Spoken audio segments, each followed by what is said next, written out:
The last section in Chapter 8 is on solving quadratic systems. So we've used substitution and elimination when we talked about equations of lines intersecting.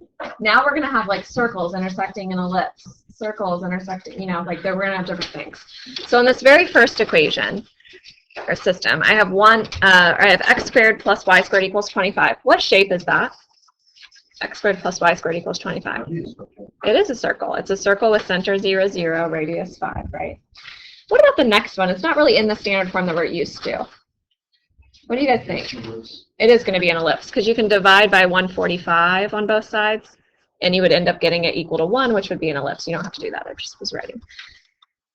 Okay, so imagine we have a circle intercepting an ellipse. The most number of answers we could have is 4. Yeah, it kind of looks like a Saturn.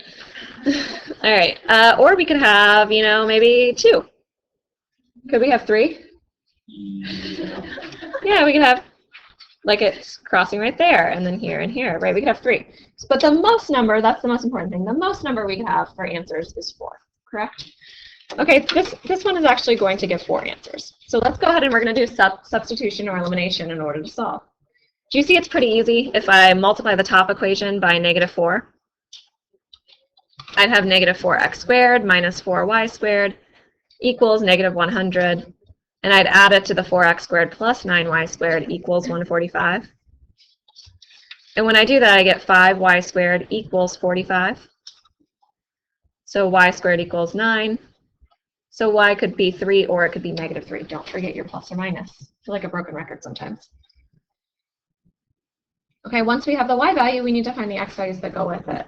So if I have y equals 3, and I plug it into one of those equations, maybe the x squared plus y squared equals 25, I get x squared plus 3 squared equals 25. So x squared plus 9 equals 25. So in other words, x squared is going to be 16. So x will be plus or minus 4. So that means when the y value is 3, we got both 4 and -4 for x. Make sure you do x comma y when you write your points. What would happen if we had a -3? What if we had y equals -3? It would be the exact same thing, though. We'd still get the plus or minus 4. Do you guys see that? Like, even if I had a plus or minus 3.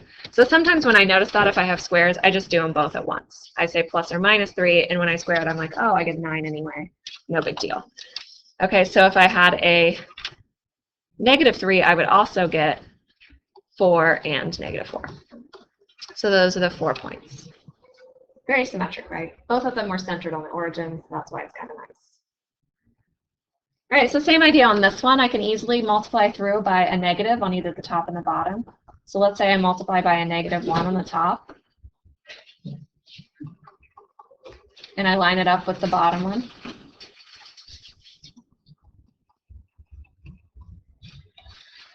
Okay, when I add straight down, I get 32 x squared equals 169 minus 41, so 128. I divide by 32, I get x squared equals 4. So I get x equals plus or minus 2. All right, now when I plug in 2 or -2, do you guys see I'm going to get the same answers? Because both of these equations have squares in them for the x squared. So let's plug into the 4x squared plus 25y squared equals 41. So what I was saying is I noticed that when I plug in plus or minus 2, and then I square it, it doesn't matter if I had 2 or if I had -2, I get the same number. I'm getting 4 there, times 4 is 16. So I get 25y squared equals 25, so y equals plus or minus 1. So when I plug in 2, I get plus or minus 1. So I have 2 comma 1 and 2 comma -1. And when I plug in -2, I would also get plus or minus 1. So I have -2 comma 1, -2 comma -1. Those are my 4 solutions. What shapes were both of those? They were the ellipse equations. Because I could divide by 41 and divide by 169, and I would have it set equal to 1. Okay. So the next one's a little bit harder. Do you guys see what we have? So we have a line. The bottom one's the line. What's the top one? It's a parabola. It's one we just did, right? Because we know it's a parabola because there's only one x squared or y squared term. There's a y squared, but not an x squared. Okay, so think about that. A parabola intersecting a line, what's the most number of solutions I could have? Two solutions, right? I'm not going to have 4. Okay, so don't go too far on these. Always think about the shapes. And I'll show you what I mean by this in a second. Okay, so it's a little bit tricky. I can't like add straight down or anything, right? But I could maybe solve this one for x. X is equal to 3 minus y. And then I could substitute. I could say, well, in that first equation, instead of having x, I'm going to write 3 minus y. So I have 3 minus y equals 2 times y plus 1 squared minus 6. How am I going to solve that? What do I need to do? Yeah, so do you mean just pull it in and write y squared plus 1? No, you would never do that, would you? You have to FOIL it, right? So if you need to do that off to the side, it's fine. I remember doing this like in my senior year of high school, like AP Calc, I was doing this. So if you need to do this, this is fine. You're going to get the y squared. The outer and inner combine to be 2y. The last term makes 1. So I'm going to have 2 times y squared plus 2y plus 1 minus 6. It's all equal to 3 minus y. So I get 2y squared plus 4y plus 2 minus 6. And since I have things that have y squareds and y's, I need to get everything on one side. So I'm going to add the y over, and I'm going to subtract the 3 over. So I have 2y squared plus 5y minus 1. Oh, what did I do? Minus 7. Did Yaya kind of get me there? Were you going to say it? Yeah. Were you really? All right, I'll give it to him. Yaya gets a bonus point. All right. Equals 0. And you can try. It does factor. It works. So I have 2y and y. I need my outer, or my last terms to make negative 7. But I need my outer and inner to combine to be 5. So I need a 7 here and a 1 here. I need a plus for the 7 and a minus for the 1. See how it works?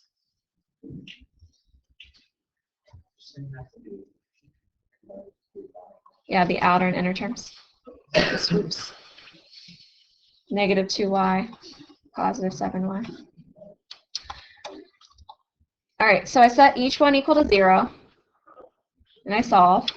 So if I have 2y plus 7 equals 0, I get y equals negative 7 over 2.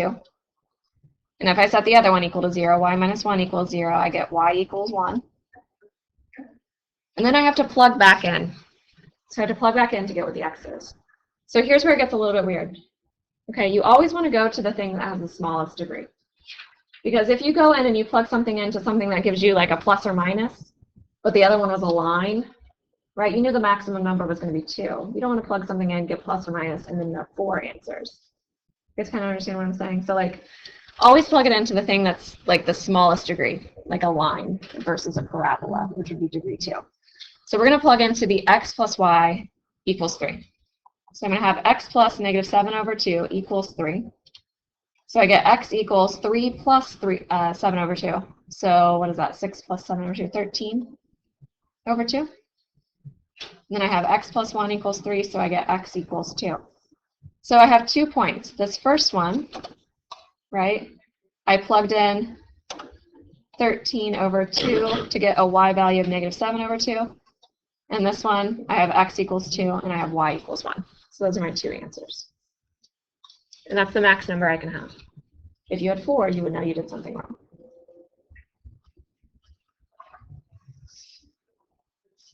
Okay, same thing on the next one. I would probably get rid of the fractions. You don't want to make it harder than it really is. Like you could plug in, you know how it's set equal to y? You could plug this in for y. But then you have to FOIL it out, you have fractions, it's going to be messy. Don't do that. We're going to make it a little bit easier. So what we're going to do for this problem is we're going to go ahead and clear our fractions by multiplying our second equation through by 2. So when we do that, we get 2y equals x squared minus 52.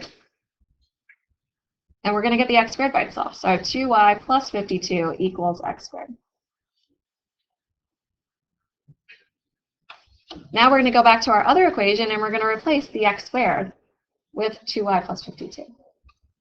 So I'm going to have 2y plus 52 plus y squared equals 100. So I have y squared plus 2y. 52 minus 100 is going to be negative 48. And I'm going to factor. So I'm going to have y minus 6 and y plus 8. So I get y equals 6, and I get y equals negative 8.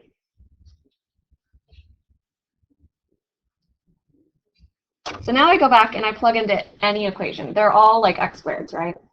So if I plug into, I don't know, like the x squared plus y squared equals 100. X squared plus 6 squared equals 100.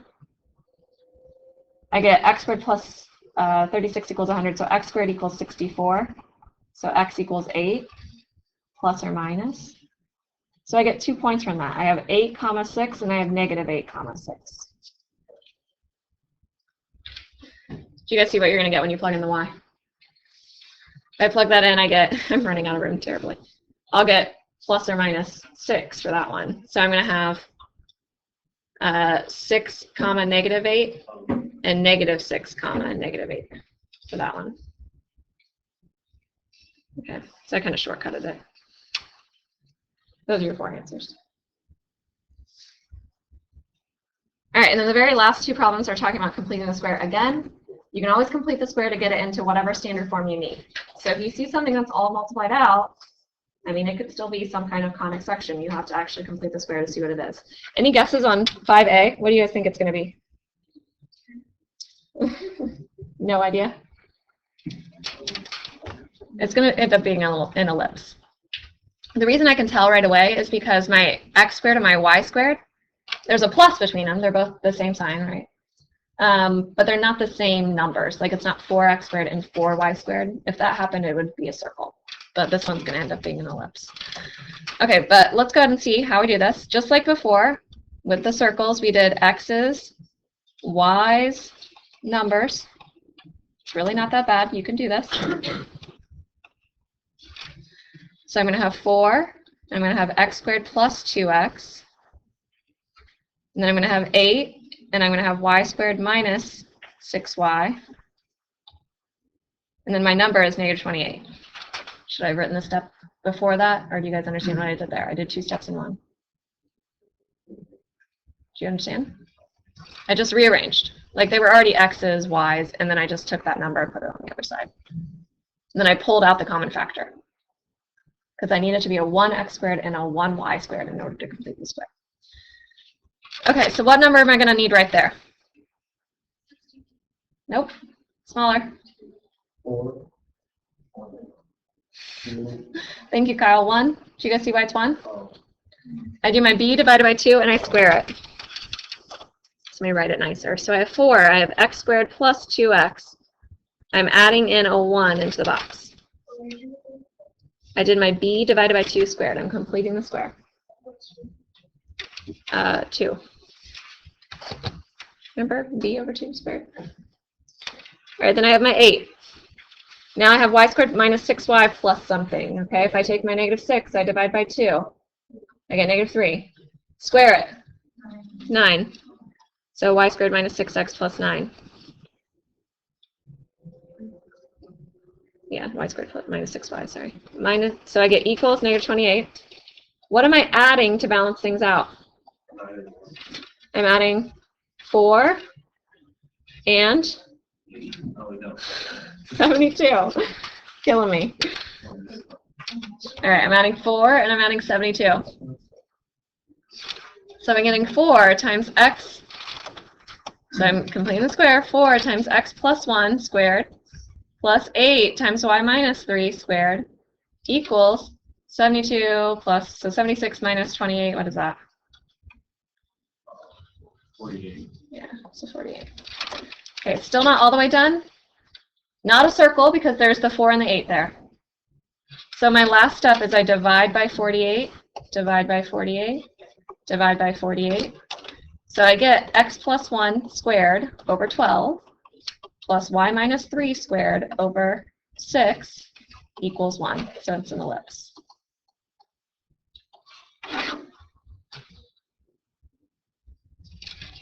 All right, same thing on the next one. This one ends up being a hyperbola. Okay? So you want to get the x squared, the x's, the y's, all of those, all on one side. Let's go ahead and get everything on the left since most things are on the left. It's okay that we have a negative. So B. So I'm going to have x's, so I'm going to have negative 4x squared minus 16x plus 9y squared minus 54y equals negative 29. So all I did is I arranged so I had x's, y's, and the number. You guys see what I did? I moved things around. And we complete the square. So I have to have a 1x squared, so I pull out the negative 4. So I have x squared plus 4x. Then I pull out a 9, so I have y squared minus 6y equals the negative 29. Okay, what goes in each of those spaces?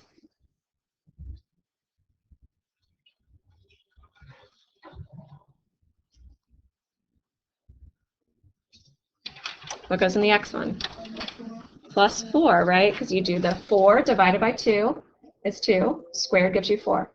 What goes in this other one? 9, right? Because you do negative 6 divided by 2 is negative 3. Squared gives you 9. What are you adding on the other side of the equation? I'm adding negative 16 and 81. That's right. So I have negative 4. If I factor, I get x plus 2 squared, plus 9, I have y minus 3 squared, equals, what number is that? Can anybody do that for me? What is this, 64 minus 29?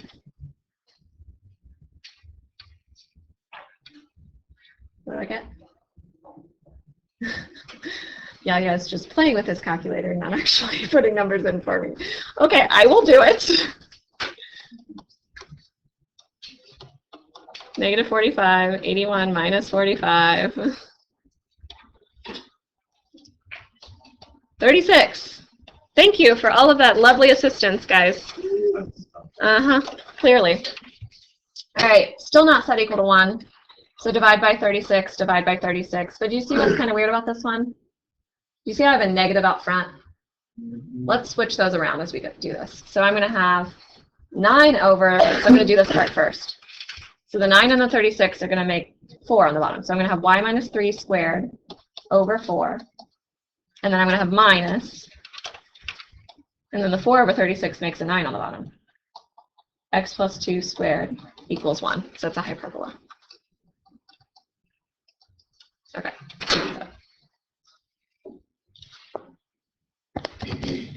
Sorry, I'll go back down in a sec.